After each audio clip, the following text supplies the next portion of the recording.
Welcome, folks, to Universal Sports Nation. And this is a brand new channel, so I'm going to introduce myself. My name is Andrew. I've done YouTubing on other channels, but this is a brand new channel that we are trying to build up. I'm not going to hide the fact that I am a Met fan, so I do come it from a New York Mets perspective, but I am going to try to be fair. I do appreciate each and every one of yours opinions and perspectives, so please drop a comment, like, subscribe. This is, like I said, a new channel, a new experience, and I look at things differently. Today, I'm going to be looking at who the Dodgers actually fear. Now, the Dodgers, they were the favorite going into this 2024 season. Why not? Signing Ohtani, signing Yamamoto, adding them to a core of Freddie Freeman, Mookie Betts, like those type of superstar players were already great. The Dodgers winning 100 games last year. So from a New York Mets perspective, I look at it like they were the class of the National League. And frankly, quite frankly, they were the class of all of Major League Baseball. This year, you know how Shohei Ohtani pitching, and the Dodgers have had, I would say, they're bumps. I expected them to be a bit better. I expected them to be a little further along, but in a reality and in a landscape, who would the Dodgers fear? Who don't the Dodgers want to see in the playoffs? I mean, you have the teams like the Phillies, you have teams like the Diamondbacks, the Padres, and then you got the Mets and the Braves fighting for the last wild card spot. But, which is the team that instills the most fear? Oh, of course, I forgot the Milwaukee Brewers. All those teams are currently leading or in the playoffs. So the Dodgers at 78 and 53 literally have the best record in baseball. Honestly, not by much. If you look at runs scored, the Dodgers have 648 runs scored. They have 532 runs against. So those are the amount of runs that their pitchers have let up. The Diamondbacks actually have the most runs scored in all of baseball at 701. That is actually 53 more runs than the Los Angeles Dodgers. In terms of pitching, the pitching is a little bit better on the Dodgers side. They have a lot less runs allowed, but are the Diamondbacks, is that a team, a young and upcoming team, is that a team that strikes fear into the Dodgers? Christian Walker, obviously Corbin Carroll.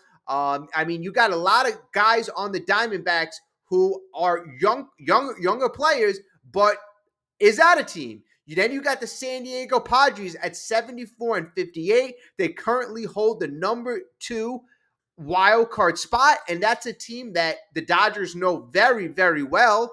Is that a team that potentially could strike fear into the Dodgers?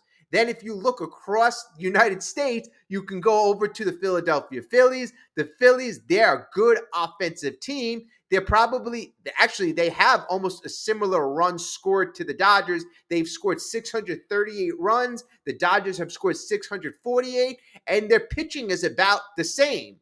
The Phillies is a team. They're a team that traditionally they've gotten hot in the playoffs. They have a lot of guys who are battle tested. They have guys in their lineup who take pitches. Kyle Schwarber, Bryce Harper. They're led in their rotation by Zach Wheeler. So they have pitching. They have hitting. If there was a team that I had to identify by looking at the current landscape, I would actually have to say the Philadelphia Phillies. And I'm saying that based on the fact that the way the Phillies play in the playoffs, those guys, the Philadelphia Phillies, do not let the moment get to them.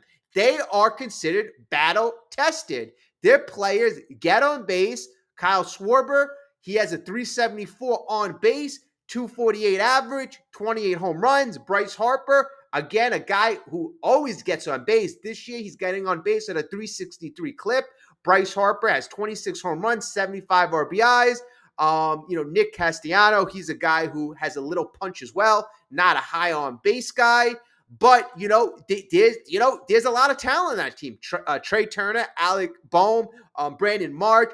JT Realmuto, and JT's always a guy that I personally like. I like the way he calls games. I like the way he has a calming influence on the pitchers. And right when JT and Bryce Harper went to that team a few years ago, that's when they transformed into that next level team. That next level team. So you got to say on the hitting side, they are a very pestering team. But not only do they have hitting, they have pitchers. Zach Wheeler this year is 12-6 with a 2.73 earning average. That's going to be the ace. Aaron Nola is 11-6 with a 3.45 ERA. Then you got guys like Ranger Suarez. He's 11-5 with a 2.82. Christopher Sanchez 9-9, 3.51. And then guys in the pen who are doing good as well. I mean, like the guys, they got Jeff Hoffman, 1.99 ERA, Matt Strahm, 5-2, 2.17, Spencer Turnbull, 3-0, 2.65, Orion Kirkering, I apologize if I messed that up. He's 2-2 with a 2.36. So they got like some pretty nice bullpen arms. All the bullpen arms, they haven't really, panned out. But I gotta say, if there's one team, Dodgers fans, let me know. Is it the Philadelphia Phillies? Because from an outside perspective, you could see I'm a New York Met fan. I'm saying it's the Philadelphia Phillies. I have no dog in this fight. Let me know. Is it the Philadelphia Phillies? Is it the Padres? Who else? Or is it nobody? I think most Dodger fans are realistic. I think most Dodger fans are extremely intelligent. We've seen how things have gone in the last couple years. Obviously, besides 2020, the Dodgers have not gotten to the promised land. So, I'm not gonna think that fans would be that arrogant to say, we're afraid of nobody. There's no team out there that would instill fear into us. You might be. You might feel that way. I mean, in my opinion, here's my outside Mets opinion. Okay, I say the Philadelphia Phillies pose the best challenge today, right? Today. Now, do I feel matched up? Who would I pick in a series? Would I pick Philadelphia or would I pick the Dodgers? Now, if I go over the current Dodgers situation, obviously, it's looking like Shohei Ohtani is going to be the NL MVP. We know Shohei is not a pitcher this year, but his influence on the team with that type of batting presence, 41 home runs, 94 RBIs, 292, 378 on base, 615 slug, OPS of almost 1,000, 100 runs scored, stolen bases, 40 stolen. I mean, it is just insane. It is insane which Shohei Ohtani brings to the table, right? Obviously, Teoscar Hernandez, he was a great key addition as well. 27 home runs, 83 RBIs, 264 batting average, 328 on base, 485 slug, 813 OPS. And the funny thing about Teoscar has had a lot of hitting and run with runners in scoring position. Every time he comes up, there are guys on base with Teoscar. I got to say that. The only reason why I don't watch many Dodgers games, but when I was looking at how Pete Alonso was struggling, our first baseman, Pete Alonso was leaving a whole nation on base. I believe I looked last week, he left 221 runners on base.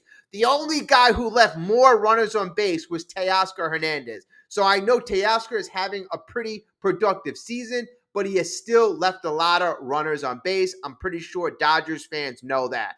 Then you got Freddie Freeman, and I love Freddie Freeman. I mean, the guy, he's getting on base at a 382 clip. I mean, this guy's never slowing down. He's Mr. Consistent, 17 home runs, 73 RBIs. I just love his level of professionalism. Then when I go down to Mookie Betts, I love this team. And when I look at the on base, and I'm not even looking at like team on base, I gotta assume by looking at these batters' numbers that the Dodgers must get on base. Their on base percentage must be one of the highest in the league because everybody seems to have over a 340 on base. You got Max Muncy 340. Freddie Freeman, 382. Shohei Ohtani, 378.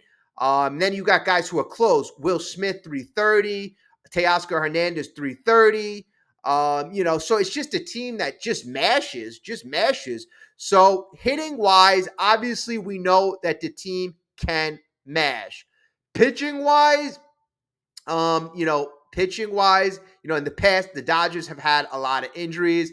Yamamoto, I'm not really sure what I believe he's coming back before the playoffs, but I mean, the Dodgers, as long as the pitchers stay healthy, I gotta say that I would pick the Dodgers. That's as long as the pitchers stay healthy.